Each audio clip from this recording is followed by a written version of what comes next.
My why is because I believe every single person deserves to be heard. That every single person has greatness within them. Hello, I'm Kate McKay, and welcome back to another episode of Master Your Life, a show dedicated to sharing people's stories. I love stories. And today I'm absolutely thrilled to introduce my guest, Greg Wasserman. Greg, welcome to the show. Thanks so much, Kate. Great to always talk with you. Yes, I'm thrilled. It was funny you said, "Oh, I have a cold," and I was like, "God, that dude's got a good voice," right when you came on. So it was like this just shows you how the perspective that we have, how bizarre and different and unique it is. But you have a great voice, even if you have a cold. So I'm just going to give a little rundown on who you are and what you do, and then we're going to get on into it because this show is all about you today. So, Greg is a relationship broker. He helps unlock new opportunities by turning relationships into revenue.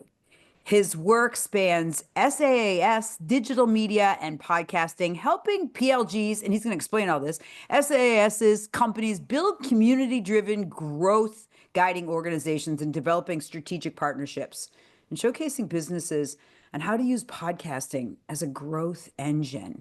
And we're going to share all his contact information in the show notes as always. But Greg, first of all, tell us, what is a relationship broker? Well, I always believe life is about time and relationships. You have no clue where one conversation will take you. It's case in point, like where our connection and where it's taken us now, joining your podcast and where this goes from there.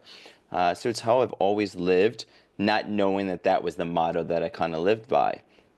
I've always been, since I was a kid, friends with all different groups. And it's like, well, how can we bring the groups together? Like my quintessential birthday is bringing all my friends together. And it's like, you guys don't see each other, you don't meet each other, but like, you know of each other because I talk about it. So like birthday just becomes the time, like bring everyone together. How do we break those cliques down? And so that's how I've gone and thought about things from a business standpoint. Like, how do I meet people?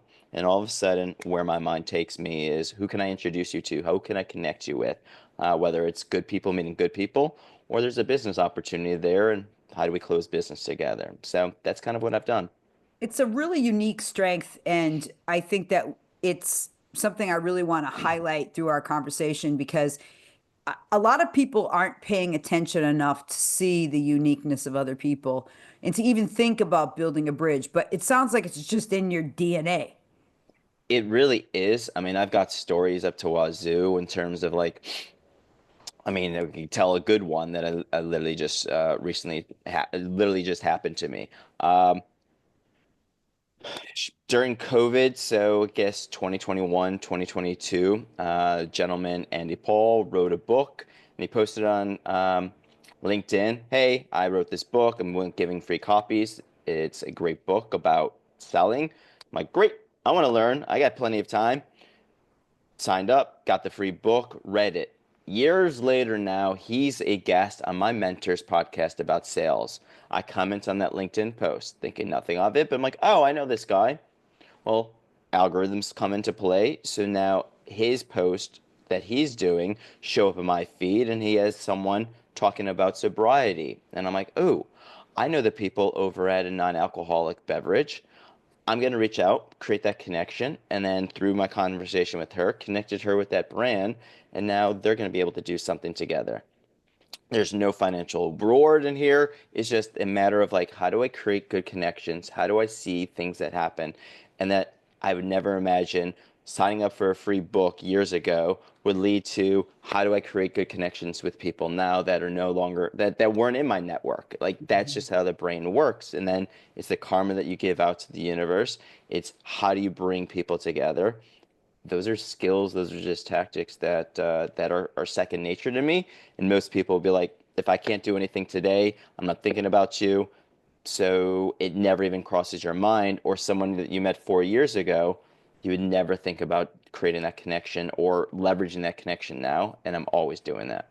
I love that. I have like stories about people that I remember. I have this, my uniqueness is that I remember everything that everyone tells me. Like when you came on, I heard your voice. It was like, doo, doo, doo, doo, doo. I remember where I was when I was sitting. I remember it's bizarre. It's like I get a freaking funnel download about this person. And I very rarely forget the nuance of people because I'm listening for their story. I'm listening for their human connection of where they struggled and strived through.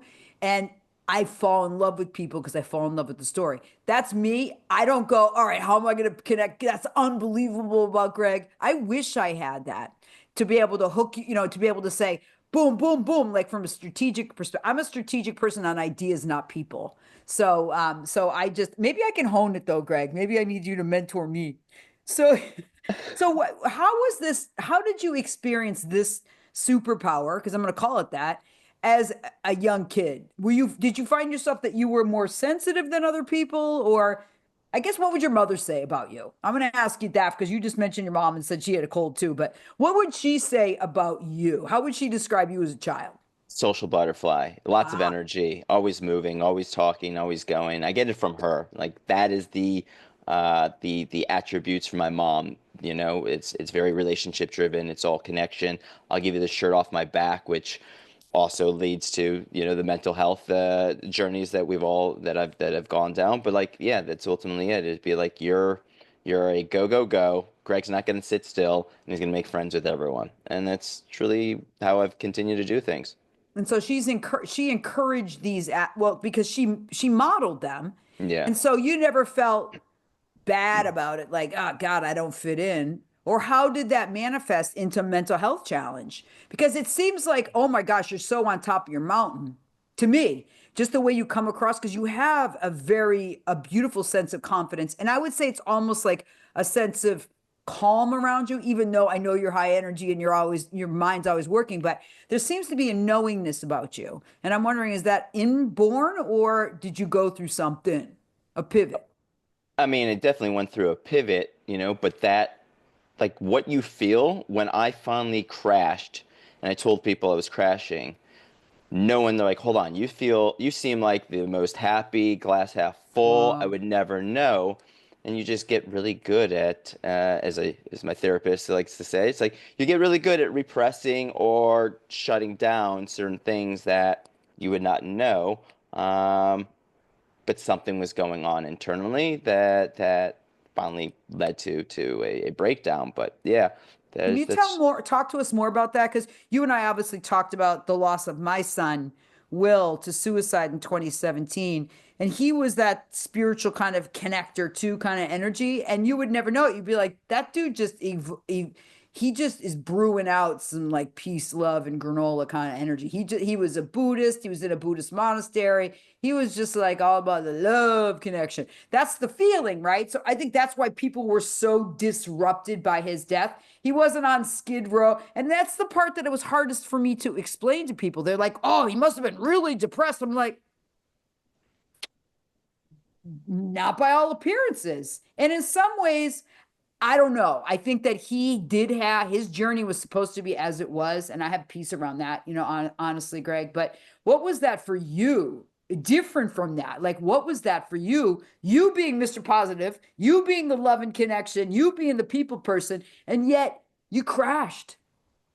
I always Brene Brown's been instrumental in my healing journey, as I know many is as well. But like her whole piece around vulnerability, right? Didn't know what that was until her. But also, she always tells a story. I shouldn't say always tell a story. She told us a story that I always like to repeat. That when she was sick, as I'm sick now, like this is the perfect segue. Can't So make it up. you can't make this up. So, personal story. I went home last week, and my mom's like, I'm not sick. I'm not sick. We're all like, you're sick.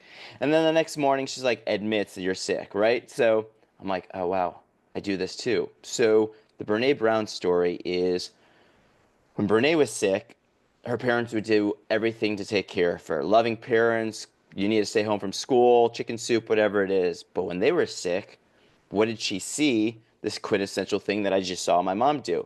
We're not sick. I got to keep going. That can't stop. The family's got to keep doing all that. And so in Brené's mind, which is also how I saw the world through a filter, sickness is a weakness. You can't Mm. be sick. You can't sit down. You can't take care of yourself because things have to, dinner's got to be made, kids got to go to school, work's got to get done. It's like, no, I can't do a sick day because people are responding, expecting you. And so, like, you start seeing the lens of the world through something that your parents never expected you to see the world through. And so Oof. for me, it was um, take away the sickness is a weakness thing, but like that is what Brene would always say. It's like she saw that as a weakness, and I looked at life through a lens that was very different in that regard as well. So anytime I said something, it would be met with motherly, fatherly worry. It's like, ooh, be careful. So you took all the fun out of things. Or if I Mm. said something, it would be met with, well, have you thought about this? As if like I haven't been able to think about those things. So internally, I was struggling with like, well, anything I say is wrong because they're already coming up with a fix it or a help. Give an example of that. Um, oh, what's a good I mean, it can example? be even just like it doesn't have to be exactly from your life, but give me an example of Yeah. what that would look like for the listeners and viewers. Because I'm like, oh, I kind of get that. Like people are always going to talk you out of or think that you haven't looked at something a whole way. So you don't really feel validated. But is that what you mean? So there's two things. So it'd be good story is I grew up in Chicago, grew up in the suburbs. Going downtown was always a good time, but it was an adventure. You had to take the train. So I'm like, all right, we're gonna go take the train, go downtown. Met with, hold on, it's gonna be hot, it's gonna be muddy, it's gonna take an hour and a half. It's like you literally just took all the fun out of something that I was gonna do and gave me your worries, projected your pain, and all that stuff. I'm like, instead, it's like, that sounds like a lot of fun. How are you guys getting there? A, validate that I want to go do this, but B, if you're concerned, there's a better way to come about the approach. So now I don't feel like, well, I don't want to do this. And if everything's then always met with, have you thought about this or are you considering this?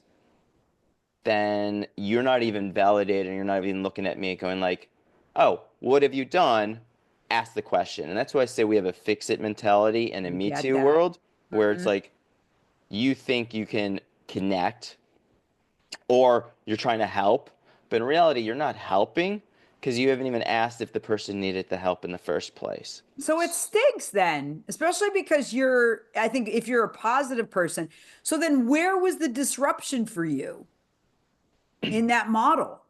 So, you mean like, how did I make the change or how did I Yeah, become like, so aware? where was it for you that you were like, I'm not okay? And you were able to say I wasn't okay at the risk of, taking yourself out. So, that came years later. Part of it was also I moved to LA. I'm from Chicago.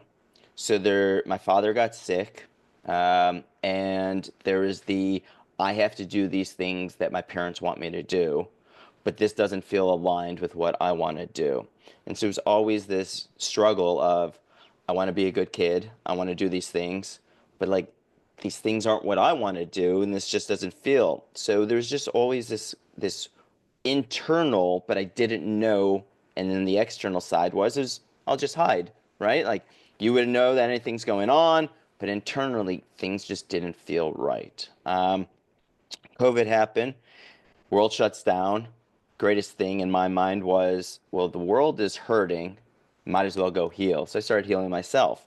And that's when you start going through the process of realizing like, this isn't, I don't know what's wrong, but I'm even getting more awareness of my body, on more awareness of like where things and energy are misaligned. And finally, my niece was born, and that was the crashing point where I had finally hit a boiling point, and I was dating a girl at the time. She's like, "We are misaligned. We're not going to the same place." And I had to tell her, like, "I'm suicidal. I don't want to be here. Wow. The That's world's so too heavy. intense. I don't want to deal with this anymore." And that was when I finally had to break and go get help and then retrain and reprogram my mind to go, the negative core beliefs I had of not being good enough, being a burden, the lens of life that I was putting on myself that was never intention, like loving parents, loving family, Of but the course. lens I put on it was I'm not good enough. I'm a burden. There's nothing I could say that's right because everything I say is going to be met with wrong. And so it was all of those things that I had to go through and finally reprogram. And that was what, 2.5 years ago. So, talk about that lens because I think people don't understand when you're in that place of darkness, you're not thinking, even if you've been from a good feeling, you have all these good things, it's not that you don't know those that, but it is, as you said, and if you don't mind expanding, that you didn't want to be a burden. And this is common, particularly for men and men in suicide. Women too, but you hear it more now that we're coming out with more conversation around men and mental health, thank God. And talk a little bit about the judgment that's placed around people and the mindset of someone who is at that critical point and how we show compassion for that. I mean, we've got the gender, guess what's the way to look at it? What women are told, you're too bossy. Or don't be boss, or you can't have an opinion because then you're too bossy, right? So we've got all these things that go towards women, and men it's similar. It's like, I need you strong, but don't show me your weakness. I need you to be a caregiver, but don't do this. And it's like, it's the dichotomy of both of those on male and female of what we expect and what society is putting on you. And so then if you add not only society, but like what you grew up with, I realized I was trying to be my mother and father. I was trying to be Wow. the caregiver of my father, the breadwinner and so forth, and um, the do it all side of my mother. Mm-hmm. Take charge, So I was margin trying to charge. do everything, which is a burden in itself because that's a lot for one person to handle. Mm-hmm. Wow, Um, that's so intense. so So how do it's we come at a place of compassion of self for people in that space? Because I think that in our society, when we hear of someone having mental health struggle, and you even hear, oh, you're so selfish, it's like so messed up, Greg. This is why I say we have a fix-it society. Mm-hmm. We are so quick to respond and not to listen. If we listened a little more, it would be better. If I share something with you, most people, I say most, they tend to go like, how do I connect? Me too. Or have you thought about this? Or your son passed away. I can go, oh, well, I've been suicidal too. So I know what your son was probably going through. It's like, you literally just invalidated the whole scenario just because you're trying to create a connection. If we Mm-hmm. just stop and listen and go like, Kate, what's that like? Now I'm getting curious in terms of that. So curiosity becomes a bigger Mm-hmm. thing as opposed to I'm in discomfort, and that's what I've found is we are quick to how do I self-soothe my discomfort instead of sitting with that discomfort so I can sit in the discomfort with you of whatever you're going through. Mm. If we started doing a little more from that compassion standpoint, I think the world would be better. Also, doing a lot more inner work. We Yeah. realize that as well. There's that. When I heard the statistics that it's something like 90% of people do zero psychological or spiritual work in a daily basis. I think it was Brendon Bouchard who said that to me. And I'm like, that's depressing. It means we got our work cut out for us. Because when you're in the work of personal development or you're in the work of people in evolution and committed to growth, it's it's shocking to hear that. But then it also is a reminder to me of why, you and I do what we do, you know? So what advice would you give? And then I want to talk more about like what you do and the importance of communication because that's your secret sauce. But what would you say to somebody as advice to if someone knows someone who's struggling?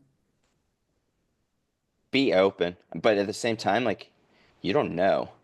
Like, Mm, no one knew where I was and I was struggling because the fear, the shame of sharing that was just too great. Like, how do I tell you, Kate, that I don't want to live? Like, the world has just become too much of a burden. I can't deal with this. Like, just vocalizing that and bringing that into being was incredibly difficult. Like, mm, I bawled. I mean, that was the hardest thing I've done probably. So it's hard to understand that. It is. That's why I love like reach out to people. It goes back to relationships. Like, how do I reach out to people? How do I lend them? How do I go just, Kate, I'm thinking of you. Like all those small little things do help, but getting me or someone like me to open up who's not used to A, sharing, B, thinking about the vulnerability, and C, I don't know what's going on, but I just know something's off. That's a hard thing to do. Sure is. So listening and just reaching out. So we were talking before we hit play about how communication actually turned out to be not just your survival technique, something that you've established your whole life, but also in the way that you've thrived through your business. So can you take us through that journey through, where you are now to, where you were then to where you are now by Yeah, I the want to let phone? me go back and touch on your if a person's not sure on vulnerability and they can't do it, that's where each of us has to actually step up and start cutting through. Hey, let's talk about the sports. Let's talk about the Ah, weather. Let's actually have real conversations like, Kate, this is, and it's true. If I'm vulnerable with you, you're going to be more vulnerable with me. So if I'm willing to say, I'm struggling with this right now, maybe that will get you to open up. But if no one's having these honest conversations, it's no one's going like, yeah, you're right. Like, I've never thought about that. Like, the curiosity and the vulnerability, that is the way to start opening up because that was the hardest thing for me. I mean, going through this intensive 3-month program, I had to start learning how to share how I'm feeling every day, 4 times a day. holy crow. When you're not used to saying how I feel besides happy, angry, sad, it's like, or your standard, I'm fine, I'm good. Like, what are you talking about? It's like, no one's perfect, no one's good. So tell me, what are you actually feeling right now? It's like, I'm a little stressed. Okay, let's work on that. Let's tell me a little more why you're stressed. Like, we start asking the why multiple times, you'll start pulling Mhm. back the layers. But most of us are on the surface level. And even with your good friends, you're probably the standard joke of 4 guys go out golfing. And they come back, and his wife's like, "So, tell me about your 3 buddies." And it's like, "Yeah, we had a good time." It's like, "What'd you talk about?" I don't know. We golfed for 4 hours or whatever it is, right? Like Exactly. the joke, especially around men. It's like goof off, talk sports, drink beer, whatever it may be. Girls, it's like, oh my God, you know everything from everything going on in your life. So it's a male piece in that way, but it's just getting vulnerable, pulling back the whys and whys because we care. Most of us don't know how to do that. Guilty of that as well, but I've gotten better over the last few years to understand, well, if I'm going through this, I have to imagine I'm not alone. Even though I felt so alone that, once again, like Brené's book of like, you're not alone. There's other people that are probably going through this. And you start understanding it's like 8 billion people on this planet.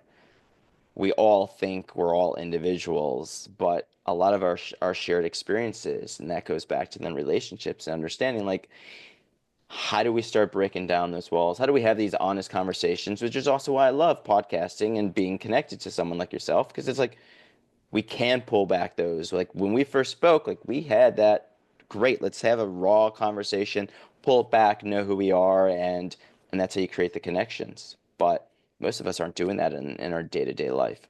Not at all. Yeah, it's crazy. So I love the word curiosity. And I always felt like I was so nosy because I was asking everybody questions all the time. I was like, why? Why? So what do you mean? Tell me more. I just can't help it if I'm in a conversation with someone. I don't want to talk about the weather. I find shallow talk exhausting. To be home. I just finished reading Anna Karina 800 pages. It was so good. Leo Tolstoy. I was like, this is awesome because it was deep and there was because I find literature so good in conversation. I learn a lot through reading because I think there's so many great writers out there, and Leo Tolstoy being one of them. Oh, good heavens! So take me through now how you work through that and staying in that curiosity mindset and how you've made that sort of like, in a way, your life mission, your life work. So relationships have always been key pieces, But now I go a level deeper where it's like I want to know the person deeper. I want to pull back layers. You know, you go to a party, most people, I'm in LA, so I'm guessing it's probably the same thing on the other coast with you, but it's like, what do you do? You know, where do you live? And like it's not who you are, it's what do you do? It's like, oh, I'm in investment banking. Oh, eyes light up, tell me more, whatever. It's like, I'm a nurse. Oh, okay, right? And not to throw one under the bus, but like that's where you tend to see. It's like, Right. why do you love saving lives? Why do you love in the investment side? But like we focus on the attributes of the job as opposed to the person. So it's Mm. helped me a lot in the last few years is curiosity to peel back more layers, to understand who these people are at a deeper level, because it goes back to how do I create connections? Go like, these are good people. This isn't just a good business opportunity. Like, this is a good person that I want to know, like, and trust. And I want others to know, like, and trust them. And then how do I elevate that on a stage, whether it's my LinkedIn post or introductions to other people? Because I don't know where this is going to take me, but like, you want to fill your life with good people. And then you go along for the ride. I think that's the best part about when you do introductions is that I'm so excited when I gave someone a few referrals for a program that she was running and she called me. She goes, "Oh my gosh, I had the best interview. She was amazing." I'm like, "That makes me so happy." So it's also knowing that you're part of just spreading goodness and connection, and that's such a feel good in such a big way. If people are new to this kind of they want to be better at it, what are some questions, just because I guess because of coaching it's always, well, what, how, who, asking those words in the dead times or whatever. Can you give a little structure around helping people get through that uncomfortable initial time? I mean, why is always going to be, but it's also vocal inflection points, right? Like, if I ask the question, like, why, it could sound judgy, right? You're like, okay, it's like, hold on, tell me more. Like, why, right? Like, there's a lot of it is going to be body language. It's going to be Excellent. the soft skills of just going like, I'm curious. Like, you could even Hmm. say, like, I'm curious. Tell me more. Like, Hmm. if you don't mind, like, those are the little skills, but it opens up, it opens that person up. It also opens up the conversation so that it's not just a, I'm feeling judged right now. You are asking too many questions that this feels awkward. And the questionnaire can also go like, hey, I know I'm asking a lot of questions. If this feels awkward or if I'm asking too many, just know. And it's just a reaffirmation of like, I'm asking because of curiosity. And I don't know the thread I'm pulling here, but I know there's a thread that I'm curious on. And if you're along with me, can we have this conversation? And if it's too much, then great. And that goes towards sometimes, as you said, you're a storyteller. Sometimes you just got to ask. You got to ask it not direct, but you've got to give it a little more story. You've got to open yourself up. Otherwise, it does feel like an interrogation. It does feel like an interview. And you're like, no, that's not what I'm intending to do. So spend the extra 30 seconds of saying, hey, Kate, I'm going to ask you a lot of questions. If this feels weird, please let me know. I broke down your barrier. I broke down the comfort. And that makes all the difference. So it's all those whys, adding more of your own personal flavor. It's not the connection through me too, but it's how do I help show the vulnerability of my own self so that you can show some of the vulnerability in yourself. So that I'm literally trying to make this a safe zone. Well, I love it that it's basically an art form because everything you're talking about, it's not linear. It's because you talked about body language, talked about questioning, inflection point, being receptive to what they're saying, what they're doing, sharing stories. So that, I mean, it's pretty amazing. It's like live theater. Do you teach that? Do you have a book on it? Because people are going to want to know because you got some expertise here, Mr. Greg. No, no. I just post on LinkedIn, go on shows like yours and spread the news. And then I always say life is about time and relationships. So reach out to me on LinkedIn and I'd love to have the conversations and we'll see where that goes. But I haven't gone down the path of creating courses or anything besides sharing the story, sharing my journey, and helping people understand like networking is a skill, relationship building is a skill, but it's also a way to think outside of what's my transaction today. We are all living in the hustle zone. We're all living in, I've got bills to pay, um, goals to try and hit, but if you think about things and you think about human connection for a long term, you don't know where there's going to go. You want to fill yourself with good people. You want to fill yourself in a network with good people. And you're like, I don't know where this is going to go.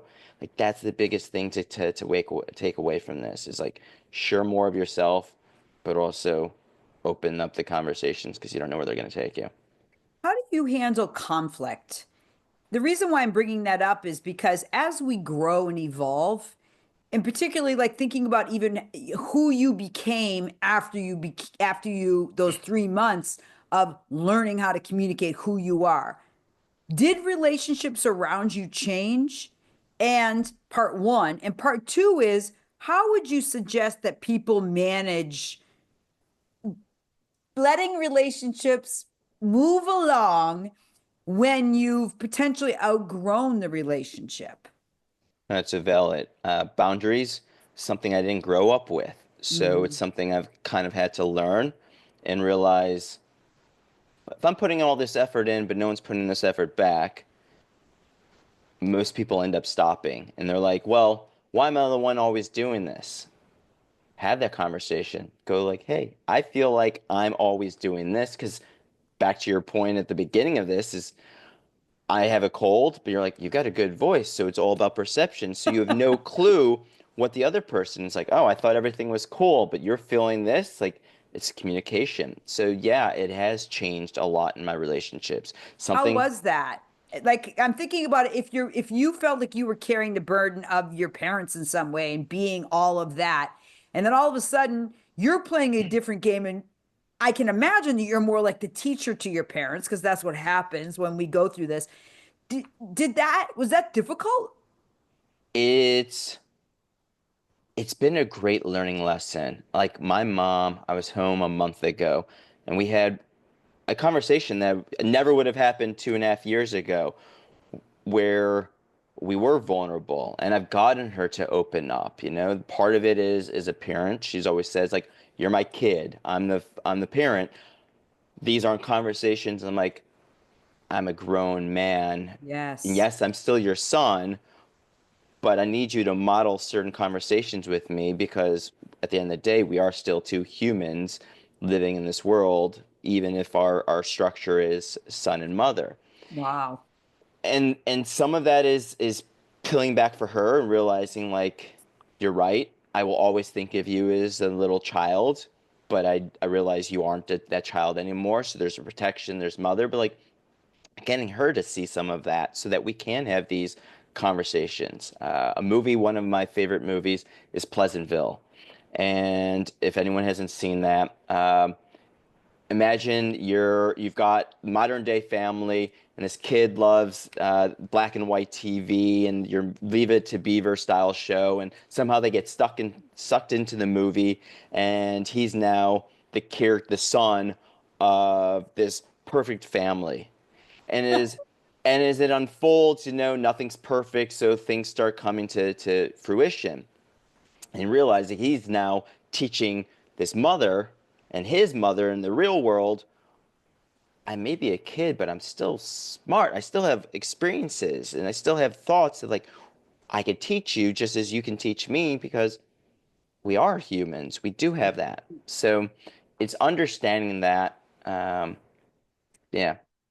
I love that how you described that about your mom because I remember when my kids were getting older, like they were in their early 20s, and the coach that I was working with said, Kate, now it's time for you to have these conversations. Now you have adult children.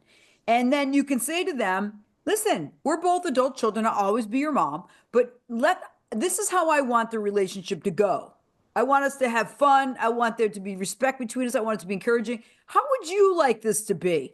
And they were like, so weirded out. And also, too, it's like, I'm going to be 62. So recently I've been saying, dudes, I'm old now. You got to start treating me like Graham, my mom, who's passed away. I'm like, you guys got to start show. I'm old, and of course I'm not old energetically, but I'm trying to imprint in them that they do need to be more nurturing of me because I now am open to being more nurtured when I never was. So they're like, oh, what's she telling me? She getting needy.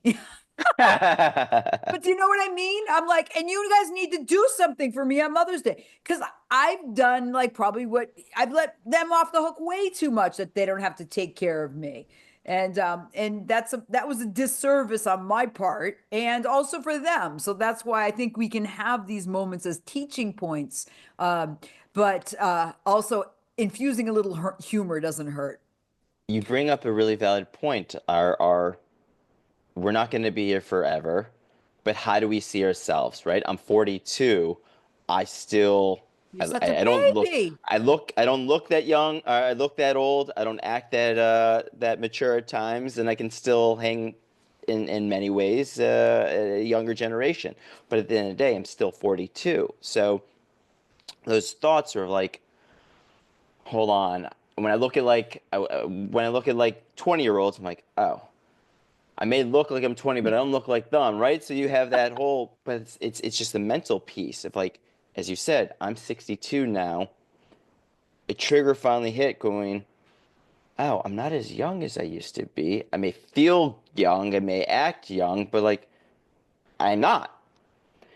And that those are all little triggers that we at different points in our life have to understand. And it took me longer in some regards to go like, oh, and my mom then 70 something, she's realizing that to like have those conversations, have those relationships. But it goes back to curiosity. Yes. How can we be curious about ourselves, be curious about others to create that connection that is maybe missing? What is the relationship? I love how you said, what is the relationship we want to have? Because now we are grown adults. You can define it. You can define that, and it's those goalposts will always be moving. Yeah, And go and you like can say, this is how I want it. If you don't want it, that's cool. Yeah. And that's basically what I had to do with them because they're being jerks. And I'm like, listen, I wanted to, one of them, I want to be like this. If you don't want a relationship with you now, you go do you. I'm fine. Like literally, I had to say like that. I had to let go of the relationship because I was being not treated well. And so I had to make the decision that this, as you were saying, the boundary, this was the line in the sand. I deserve respect, and that's what I want. But if you're not going to give it to me, that's chill. You don't have access to me. That's what sometimes that's brutal, dude. And it's hard. But I was proud of myself. You should be. I love what is it? Dax Shepard. It was either Dax Shepard or Russell Brand on a podcast I listened to. Oh, I listen. And they gave the analogy of a mother whose kid was a junkie, and they never kicked the kid out. And so they kept going like, oh, I can't kick him out. I give him a couch. But it's like, you're enabling them to continue to do the habits. The best thing you could do is the tough love, kick them out. Otherwise, you're the bottom feeder, and they're never gonna hit a floor that's gonna either shock them to go get their life in order, Yes, because they always know that they've got you as the fallback, and those are hard things. I'm not a parent, so I can only imagine as a parent what you have to do. As a friend, I struggle with that as well because you're like, how do I keep enabling bad behavior? At some point, I have to go, no, the boundary is I'm hurting myself by enabling this. Yes. Those are things we have to think about, but like, so good. That's incredibly hard to do. It is, but so key. Ultimately, I think the end result is, am I living in integrity enough that if something bad happens, will I have regret? And I think that was a big reason why with Will, I loved that kid and he loved me. There was nothing that was unsaid between us. So when he made his decision, who am I to say that it was my fault or my responsibility? His name was Will. He had free agency. He had free will. So I'm not saying I didn't feel, of course, but at the same time, I could rest my head in the pillow saying I was a good mom to that boy and he loved me. When he came back from the monastery, it was so interesting. I was like, babe, I had something really weird that I thought about. I said, we don't have any karma to work out, do we? Like in this life, like there's no karma we get. And he was like, no. I go, wow. And I hugged him and everything. But literally, we had that conversation before he died. So I feel in so many ways so lucky, but have the conversations because anybody who's in a relationship and they haven't made clear the boundary, and this is so good and on your topic, and gosh, we should have a podcast together, that if you don't set your boundary, if something bad happens in that relationship or with that person, the feeling of regret is nothing I will ever be at peace with. I can't live with regret. So speak your truth, be honest, and you can be lovingly direct. And sometimes that means letting people go, even though Greg's the master of keeping things up. So tell me about like because we were talking about the future belongs to great orators. That's what I think. Great speakers. Why is that? Do you agree with that, I guess? And why is podcasting in your mind such a big part of it should be such a big part of leaders and people in general? Podcasting. I mean, especially with we living in the age right now of AI, and so AI is doing everything. We're living in the post-COVID world where loneliness is an epidemic.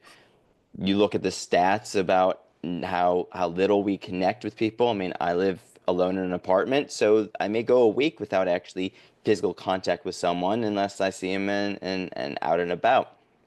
So we really have to do a good job on staying connected. And I think podcasting builds that know, like, and trust, just as we're doing here, where it's like, I have those conversations. You can have those vulnerable pieces, because if not, then it's not authentic and people don't want to listen to it. There are shows out there that have done incredibly well without having this true depth of a conversation, but like you're going to attract the people that want to be attracted to that. And so those that want the vulnerability, want the honest conversation will be attracted to content like yours. And those that aren't, that just want the Bravo brain escape, they'll go and do that kind of piece. But podcasting allows you to get your message out there, to have the conversations you want with people. And then in reality, you're promoting me to your audience. I'm promoting you to your audience or my audience. And it's the know, like, and trust of building connections. So like back to my relationships, like who reaches out to me after listening to me on your show? It's like, wow, I'm going to hit you up and go, Kate. 6 months later, someone reached out to me because they heard what I had to say and they really liked what I had to say. Like that makes me feel good. That makes you feel even better because like, oh, I especially know from a podcast standpoint, we mostly are speaking into an ethos where it's like, no one's out there. Like, how do I know anyone's listening? So to get some kind of feedback is incredible. So from a podcast standpoint, it creates the vulnerability. Everyone can do it. It's inexpensive to do. Creates the content that will live forever in some regards, right? So it's kind of a legacy. It's your learnings, it's your growth. There's so many different components to it. And then why you would start a podcast, I mean, if you do it from a business standpoint, that's the best way to do it. If you're just doing it, and I've seen this, two friends love playing games, and it's their way weekly to get together across the country, and they have a podcast while they're playing games, talking about games, and like, you know what, if anyone else wants to listen to this, great. If not, we're just going to do this, put it out there. It's inexpensive. It's fun. We like doing it. So there's so many great things that creates human connection because of a podcast. It's imperative. Dude, it's so imperative. And what you do, is so important. So very important. So tell me a little bit how people can find you and what are the ways this is I never asked this before, but how can I serve you? Mm. So one of my favorite questions goes back to the Me Too and Fix It, is most of us ask the question, how can I help you? Help becomes I'm a charity case. What's wrong with me? Why are you asking? I don't need your help, right? So I've changed it to how can I support you? Yeah, beautiful. So I like how you've gone the how can I serve you? It's because it's very similar. It's like, what can I do to serve you? You're already serving me. You're giving me a platform. You've created a safe space. Anyone that's listening, thank you so much for hearing this conversation that while it's stuff I've talked about, it's now being done through your lens of your questions and so forth. Like that alone, and that goes back to what I love about podcasting. It's like you get to serve your guest. You get to be a good host. You get to make them look good. You get to then help that message get out, because I have to imagine no different than my view is, if you can just help one person with this conversation, change someone's mind, open them, make them feel like validated, like, oh my God, whatever they're talking about, me too, like I feel that, or whatever, like that becomes just the whole power of podcasting and also this conversation. So from serving me, done an amazing job. Where you can find me, I live on LinkedIn. That's the best way to find me. As my headline says, life is about time and relationships. So reach out, open up a conversation. My calendar is always open because I have no clue where that conversation is going to go. Whether it spawns a connection, a friendship, we meet up somewhere 3 years from now, I have no clue. That's what I love about it. I just go with it. It's so good. Thank you so much. And I'm thinking that you have to take all your LinkedIn posts and make a daggone book out of it, honestly, because there are so many things you've talked about today that you so clearly have a high level of mastery. And if it isn't in one place, Kate McKay is going to want to have you write a book or something. But yeah, what a beautiful, beautiful experience for me. I want to just thank you, Greg, for bringing your heart, bringing your soul, your honesty, and your masculine vibe of honesty and integrity. And I appreciate you. And I thank your mother and your father for putting together such a good boy into the world. So thank you so very much. Thank you. Thank you, Kim. And thanks to the viewers and listeners for tuning in to another episode of Master Your Life. Make sure you check out Greg's gig there on LinkedIn and stay tuned for his book coming out. I'm just teasing, but y'all, everyone listening is thinking the same thing. Okay. So, okay. Well, thanks so much, everyone. Be well. And remember, you have greatness within you. In this world, there is a small little puzzle piece that's waiting for you to fit into it. Only you. So go after it and be well, everyone. Take good care.